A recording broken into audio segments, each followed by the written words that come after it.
Do you know your medicine? Weed Maps and SC Laboratories bring you an educational series on the science of clean and safe cannabis. Today's cannabinoid profile is on cannabidiol. Cannabidiol, or CBD for short, is the second most prominent compound found in the cannabis plant.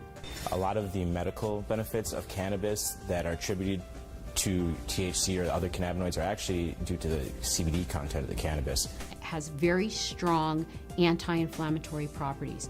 And not only does it help suppress inflammation, but there was a study that showed that it also helps the body to not make the chemical that causes inflammation. So it actually has somewhat of a preventive role.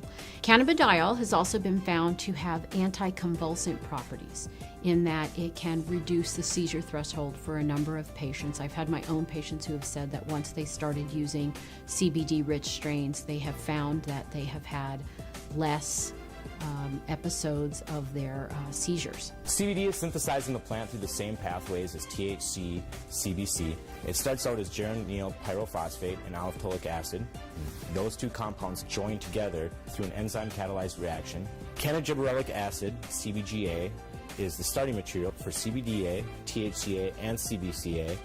So CBDA synthase, if it's found in large enough amounts, will take this cannabidiolic acid and make it into cannabidiol carboxylic acid, which is CBDA. CBDA is CBD with a carboxylic acid attached to it. Now, with heat or through time, this carboxylic acid will naturally release from the compound, as it is very unstable, and become CBD. This process right here, where we lose this carboxylic acid, happens at about 80 degrees Celsius. A number of studies were done where they actually gave patients an overdose of THC to see what would happen when they then added CBD. And CBD completely turned around the negative effects of an overdose of THC without changing the levels of THC in the blood. So that means that CBD exerts its own medicinal, just doesn't reverse THC, it actually has its own medicinal properties. CBD has been found to cause cancer cells to what we call commit suicide while preserving the normal cells. And what appears to happen is it appears to bind to the receptors on the cancer cells, which then induce the cancer cell to kill itself. Cannabidiol has also been found to be what we call biphasic in terms of sleep. So at low doses, it's what we call alerting. It kind of keeps you awake. At higher doses, it can be very sedating and cause you to sleep. But what's nice about that is you can control whether or not you are alert or you're feeling tired. When I started testing cannabis about 2 or 3 years ago, we saw virtually no high CBD plants. Almost every plant we tested was high in THC, anywhere from 10% to 20% THC, with some outliers on either end.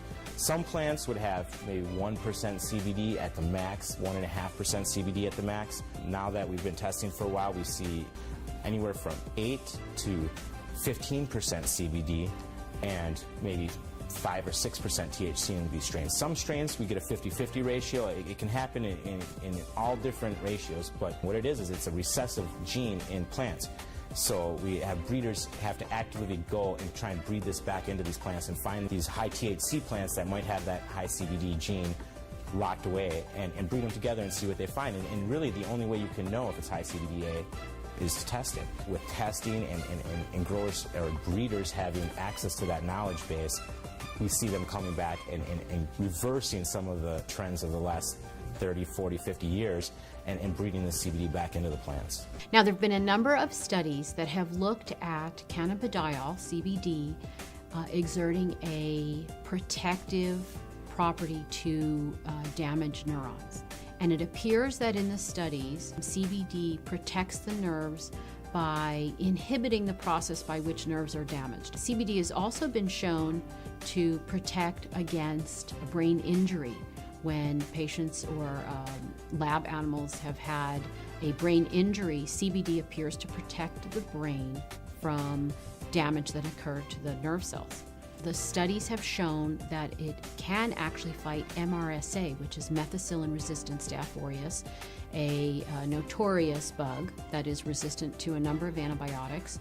A topical application of cannabis was able to fight the infection, and the MRSA was eradicated from that infection site.